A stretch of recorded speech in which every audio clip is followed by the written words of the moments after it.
selamat malam. Assalamualaikum warahmatullahi wabarakatuh. Perkenalkan, saya Surya Wahid Putro dari HMS Perpajakan Divisi Sosial. Untuk malam ini kita akan memulai proker kita yang sangat spesial tentunya, sebuah podcast dari Social Talk. Jadi ini podcast akan membahas obrolan-obrolan santai bersama bintang tamu kita. Nah, untuk malam ini bintang tamu kita sudah kita datangkan dari orang yang sangat spesial, mantan dari ketua MPS ya, angkatan 19. Perkenalkan Mas Sigit, silahkan memperkenalkan diri Mas. Selamat malam, Texer. Perkenalkan, nama saya Sigit Cahyono dari angkatan 17 Perpajakan. Iya kan? Iya. Perpajakan. Oke, jadi apa kabar Mas malam ini? Oke, baik. Kesibukan apa ini lagi harus sibuk apa? Kalau kesibukan sekarang lagi sibuk di pekerjaan aja sih. Oke, udah kerja ya berarti. Alhamdulillah baru kemarin sih sebenarnya, baru 3 bulan. Keren sekali ya. Jadi kita sebelumnya juga sudah mempersiapkan pertanyaan-pertanyaan dari teman-teman sekalian yang sudah kita tampung, yang nantinya ini bakal kita tanyakan ke Mas Sigit soal magang, dan untuk topik-topik yang lain juga akan kita tanyakan nanti. Langsung saja ke Mas Sigit. Pertanyaan yang pertama, Mas, untuk proses magang itu garisnya seperti apa nih Mas? Bisa tolong ceritakan gitu. Untuk magang sendiri itu prosesnya biasanya kita mulai dari mencari tempat magang. Mencari tempat magang, biasanya kita alurnya itu biasanya kita kan punya relasi antar angkatan. Itu bisa kita manfaatkan untuk mencari tempat magang. Terus kita mulai tanya-tanya nih, tempat magang yang biasanya buka itu apa aja. Nah, mulai dari proses persiapan itu sampai dengan persiapan di pemberkasan. Pemberkasan itu bisa kalau dulu saya itu mulainya di ICD. Nah, soalnya kan dulu masih satu sama Fakultas Ekonomi Bisnis. Ya. Untuk sekarang kan udah divokasikan ya. Nah, untuk dulu itu di ICD kita masukkan surat pengantarnya, terus baru kita proses magang diterima atau tidak. Untuk garis besarnya seperti itu sih. Mungkin nanti kalau lebih detailnya bisa lebih lanjut ke pertanyaan selanjutnya. Baik. Kemudian pertanyaan selanjutnya, ini apakah kita bisa mengambil magang di kantor atau perusahaan di luar daerah tempat kita kuliah, Mas?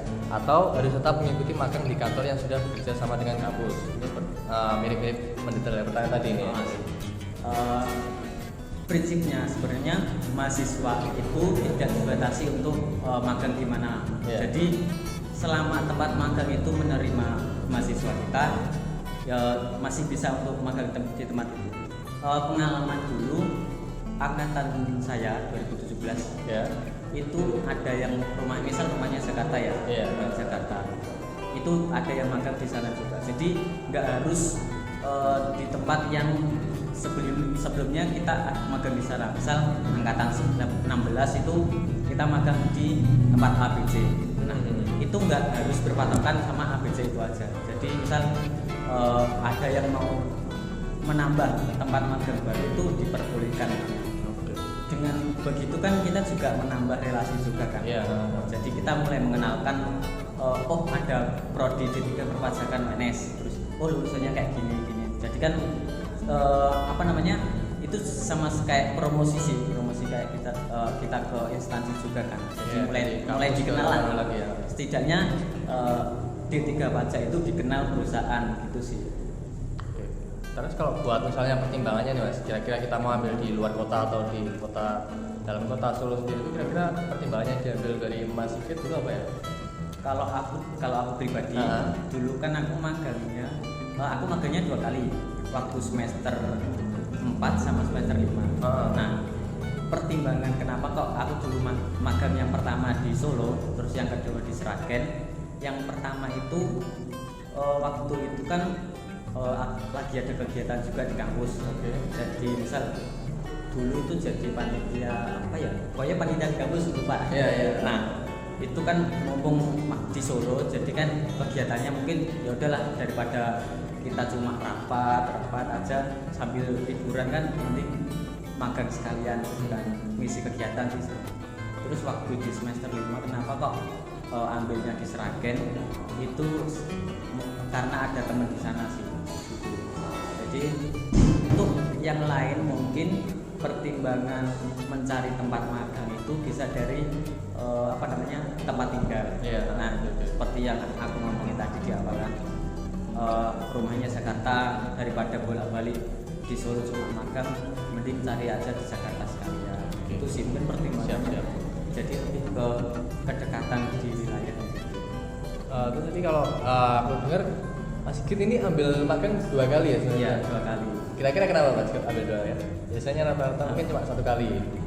Yang pertama itu kan semester 4 itu kan kita namanya magang mandiri ya. Jadi di sekitar itu mungkin waktu angkatanku itu magangnya wajib 1 kali di semester 5 maupun 6. Nah, kenapa kok aku semester 4 ambil? Ya tadi pertimbangannya liburan tadi ada kegiatan di Solo, jadi sekalian aja daripada gabut kan sebenarnya. Iya, gabut liburan. Tapi waktu magang malah semakin sibuk, bukannya sibuk sih, tapi ya capek sih. Jadwal penuh gitu ya. Jadwal penuh. Jadi ya plus minusnya di situ sih. Oke, jadi semua memang ada plus minusnya semua keputusan. Nah, ini untuk pertanyaan selanjutnya ini mirip sama pertanyaan pertama lagi Mas, tapi ini lebih spesifik untuk bagaimana sih mekanisme magang mandiri itu seperti apa? Kita dari awal mengajukan ini seperti apa, berkasnya gimana? Aku pertama cerita angkatan dulu ya. Mekanisme magang mandiri. Pertama itu dulu itu aku ada kenalan angkatan 15 yang udah bekerja di sana. Aku magang yang mandiri itu di konsultan pajak di Solo. Nah, aku nanya mereka di sana buka mahasiswa buat magang nggak? Masih buka. Jadi awalnya itu jangan langsung kita buat surat dulu. Nanti takutnya kalau kita udah buat surat terus nanti di tempat magangnya nggak buka kan, takut kita bolak-balik lah istilahnya. Di waktu juga. Mending kita istilahnya lobby dulu, lobby tempat magang dulu. Kalau misal tempat magang itu membuka dan berapa kuotanya dan berapa waktunya itu baru kita pertimbangkan magang di sana enggak. Nah, setelah dapat keputusan tempat itu buka buat mahasiswa magang, aku dulu langsung ke ICD buat surat pengantar. Surat pengantar itu syaratnya mudah sih, cuma KRS sama nama kelompok aja. Kalau dulu masih muda gitu. Masih muda. Tapi sekarang aku dengar kok harus pakai surat proposal juga kan. Soalnya kan udah masuk di SI. Iya. Aku dengar harus pakai surat proposal terkait dengan latar belakang dan lain-lain terkait dengan magang misalnya. Jadi mungkin kalau bukan membandingkan sih, cuma kalau dulu menurut lebih mudah buat proses magang mandirinya, buat administrasi buat administrasi sama administrasi. Untuk lanjutnya Mas, ini untuk magang kan mungkin hanya bisa diterima beberapa anak saja ya, misal di perusahaan A. Nah, yang menjadi pertanyaan di sini itu gimana sih strategi awal agar bisa mendapatkan tempat magang yang kita inginkan biar lebih mudah, misalnya di lobby atau yang pertama kan kita waktu mau magang tentunya kita cari kelompok. Kalau misal mau sendiri juga nggak apa-apa sih, cuma kalau rata-rata di anak pajak itu satu kelompok 4 orang. Nah, biasanya itu sebelum kita ngajuin surat tadi nah itu ya dulu misal buka slot bukan slot sih namanya, tapi buka terima atau enggak gitu ya, terima berapa orang. Misal kalau katakanlah terimanya itu cuma 2 orang, tapi kita kelompoknya 4 orang. Nah, itu kita tanyain lagi magangnya itu untuk berapa bulan, misal untuk 2 bulan atau 3 bulan, bisa nggak nanti 1,5 bulan itu buat 2 orang, 1,5 bulan buat 2 orang. Jadi kayak gantian gitu. Kalau misal satu kelompok itu di tempat itu ya, kalau misal keputusan kelompok itu ya udah 2 orang kamu aja, 2 orangnya lagi cari yang lain, itu nggak apa-apa sih, terserah. Pokoknya kesepakatan kelompok sendiri lah. Jadi oke, untuk saya kesulitan apa sih Mas yang dihadapi waktu magang, misalnya galak-galak enggak tempat magangnya? Kalau galak sih menurutku enggak sih ya, cuma lebih ke disiplin mungkin. Iya mungkin, dan kesulitannya itu bagaimana kita mengaplikasikan ilmu kita waktu di kampus dengan pekerjaan yang di depan mata. Misal waktu di tempat magang itu kita waktu di kuliah ya kita dapat materi A katakan. Nah, itu kita mau mengaplikasikan di tempat magang itu kapan, bagaimana, dan apa namanya hasilnya nanti apa. Jadi kesulitannya itu sih. Jadi harus sebenarnya kayak ada anggapan di tempat magang kita belajar lagi. Emang itu benar, belajar lagi. Cuma lebih ke belajar bagaimana mengaplikasikan ilmu itu dan alur di perusahaan tersebut. Soalnya kan alur di perusahaan juga beda-beda kan. Cuma terkait dengan ilmu kan sebenarnya patokannya. Jadi mungkin lebih ke bagaimana mengaplikasikan di tempat magang. Itu buat pertanyaan tadi. Kemudian ini kira-kira apa yang akan kita lakukan ketika magang? Apakah akan pasti sesuai dengan apa yang sudah kita miliki tadi mas? Atau mungkin tiba-tiba perusahaan tempat kita magang memberikan tugas yang sebenarnya kita belum pernah dapat, mungkin pernah gitu ya? Kalau menurut sepengalamanku ada aja sih, maksudnya dalam artian ada aja itu dulu aku di kuliah nggak dapat. Misal ya katakanlah dulu mohon maaf untuk kalau misal ada instansi yang disinggung, cuma dulu itu waktu kuliah itu kita kan anak pajak. Nah kita nggak dapat bagaimana mengisi SPT yang benar, maksudnya dalam artian benar itu aplikasinya gimana dan lain-lain itu belum dapat. Kita masih secara manual, masih kertas, kayak gitulah. Waktu di tempat magang kita kayak diajarin lagi bagaimana mengisi SPT secara online, terus mengisi SPT pengumpulan secara di komputer gitu sih. Jadi itu sih mungkin yang pelajaran yang didapat. Oke mas, terima kasih. Jadi memang kita harus pinter-pinter lagi mengaplikasikan ya apa yang sudah kita punya. Kemudian ini pertanyaan selanjutnya, hal-hal apa yang harus disiapkan waktu magang kira-kira? Mungkin ada persiapan khusus? Sejujurnya nggak ada. Jadi memang biasa-biasa ya, ngikutin alur gitu ya? Alur, cuma ya lebih ke bagaimana kita di kerjaan aja sih. Maksudnya dalam artian kita di kerjaan itu kan ketemu banyak orang.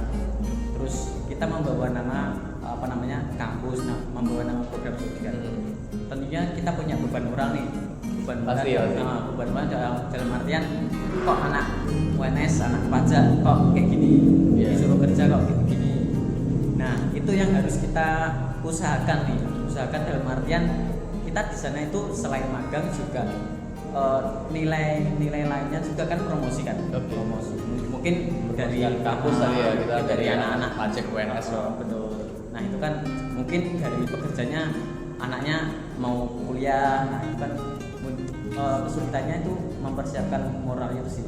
Jadi gimana nggak mau harus kita punya tanggung jawab di sana, tahu diri gitu. Nah betul, jangan istilahnya jangan buat onar pas magang. Untuk selanjutnya nih, kira-kira Mas Sigit ada nggak sih pengalaman yang nggak bisa dilupain waktu magang? Mau yang asing atau yang gimana? Boleh nih cerita-cerita. Kalau pengalaman yang nggak bisa dilupain ini sebenarnya di luar dari konteks magang ya. Ya lebih ke dulu itu waktu magang wajib itu kan saya kelompoknya 4 orang itu cowok, 2 orang cewek. Nah itu diserakin kan. Nah itu kita dikontrakan yang cowok dikontrakan. Ya kayak sebenarnya kayak hidup bareng gitu loh. Maksudnya bangun tidur ketemu. Ya orangnya itu lagi juga. Itu toh. Jadi kan ya udah kayak keluarga sendiri di sini gitu kan. Ya sebenarnya ada siklusnya sendiri. Jadi sering ketemu dan sering ngobrol. Jadi kan bangun tidur ketemu dia. Mau tidur ketemu dia lagi. Nah, terus tempat magangnya juga sama. Jadi kan seringnya di situ sih. Lebih sering ketemu teman sih. Siap. Kemudian untuk selanjutnya ini, mending magang di swasta atau negeri sih mas? Yang lebih cocok? Kalau swasta atau negeri sebenarnya dua-duanya punya plus minus sendiri. Kalau di negeri itu lebih tertata dalam artian jam kerjanya. Misal berangkat jam 8, pulang jam 4. Oke, gitu toh. Cuma kalau di swasta itu mungkin kalau misal ada project-project nih, misal di konsultan kan suatu waktu misal di bulan April itu kan harus lapor. Otomatis kan mau nggak mau harus bantuin lembur. Nah, gitu mungkin plus minusnya di sana. Cuma kalau di swasta itu kasusnya lebih banyak dan kita belajarnya mungkin sedikit lebih real di swasta menurutku itu. Kalau buat Mas Sigit sendiri lebih suka yang swasta atau negeri? Aku swasta sih. Swasta ya? Cuma kalau disuruh jadi pegawai enggak. Oke, negeri. Siap. Memang pegawai negeri masih idaman menjadi, sekarang. Masih menjadi idaman Masih mertua ya. Pasti primadona sih. Primadona sih. Oke. Ini pertanyaan selanjutnya nih. Apakah kalau kita magang ini digaji, Mas? Contoh perusahaan yang anak magangnya dapat gaji, ada enggak? Kalau digaji Atau memang semuanya sukarela? kalau digaji ada sih beberapa temanku juga magang di swasta itu digaji di kantor konsultan. Akuntansi apa ya? Itu digaji dia. Cuma waktu dulu aku mandiri juga istilahnya bukan gaji, cuma uang transport lah. Uang makan. Ya, uang makan, uang transport gitu. Mungkin itu maksudnya bukan gaji. Tapi kita tapi mungkin kalau di instansi lebih ke bagaimana kita dapat apa namanya diajak makan karyawan sana. Oh, oke. Mungkin lagi ada acara-acara gitu ya. Lagi ada acara diajak itu serunya kan. Serunya gitu. Oke, bagaimana cara untuk kita biar bisa menyesuaikan diri dengan lingkungan magang? Pastinya juga beda nih ya, lingkungan kampus sama gimana harus kerja profesional. Sendiri gimana? Kalau menurutku menyesuaikan diri itu bagaimana kita adaptasi di awal sih. Maksudnya beda banget kan, maksudnya kalau di tempat kuliah kita dapat, misalnya kita dapat soal, dapat tugas, ya udah dikerjain. Cuma kalau di tempat magang kan, kalau kita nunggu dikasih juga gak enak. Ya bagaimana kita memotivasi diri aja sih, sebenarnya memotivasi diri. Kalau misal kita untuk membantu apa namanya karyawan di sana kan juga baiknya gitu. Ya, memang harus tahu tempat kita magang Ya, harus beda. Oke, untuk alur-alur tadi sudah dijelasin, buat alur-alur magang sudah sesuai dengan mekanisme pertanyaan tadi sudah pernah dijawab Mas Sigit. Kemudian ini ada syarat-syarat untuk urut-urutan magang mandiri dan wajib itu ada atau enggak sih, Mas? Kalau syarat-syarat mungkin beda angkatan itu beda ya. Beda. Cuma kalau administrasi itu udah beda ya. Untuk angkatanku itu cuma sekedar apa namanya? Sekedar surat pengantar dan proposal itu kadang ada yang tempat magang itu butuh, ada yang enggak. Jadi kan Boleh diminum dulu Mas atau oke, dipakai? siap, tahu aja. Sampai minum dulu ya.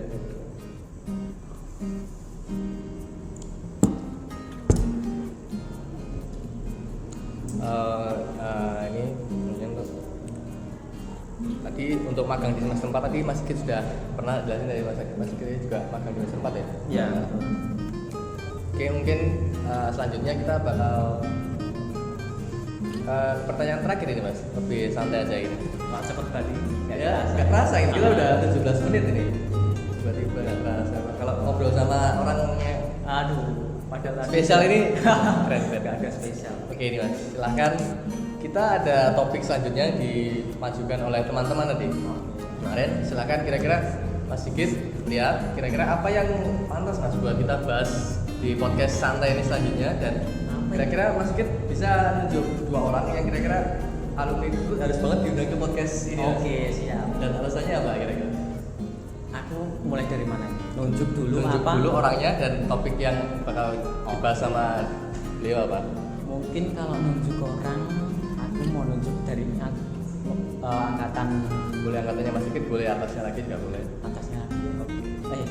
Bawahku 18 ya. Oke. Ini untuk 18 untuk ketua selanjutnya dari Mas Restu. Oke, Itu siap. wajib Mas dipanggil. Restu wajib. Dan itu tugas buat dia untuk melanjutkan bagaimana ikatan alumni terbentuk. Nanti ditagih ya. Siap. Lagi tentang ikatan alumni itu ditagih ke Mas Restu. Oke. Jadi buat Mas Soalnya Restu, dia siap-siap. Nanti Mas Restu harus datang ya. Tanggung jawab Mas ini.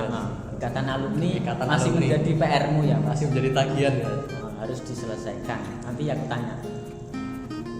Dan untuk orang selanjutnya satu lagi mungkin. Satu lagi. Siapa ya?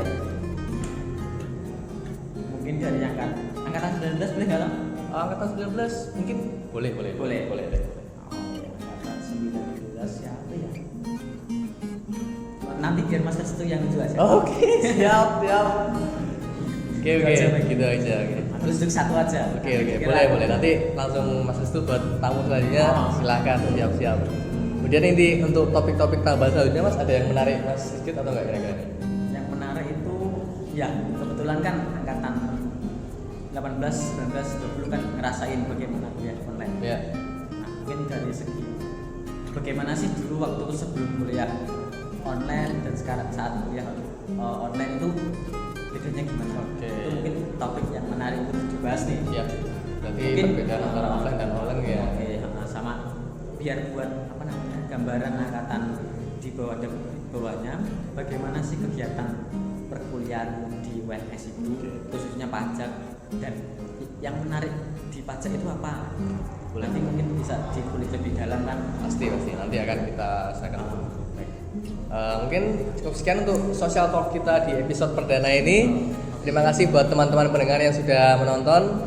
Silahkan tunggu untuk podcast kita selanjutnya. Selamat malam. Wassalamualaikum warahmatullahi wabarakatuh. Buat Mas Sigit juga, terima kasih Mas sudah datang. Selamat malam. Ini ya, akhirnya.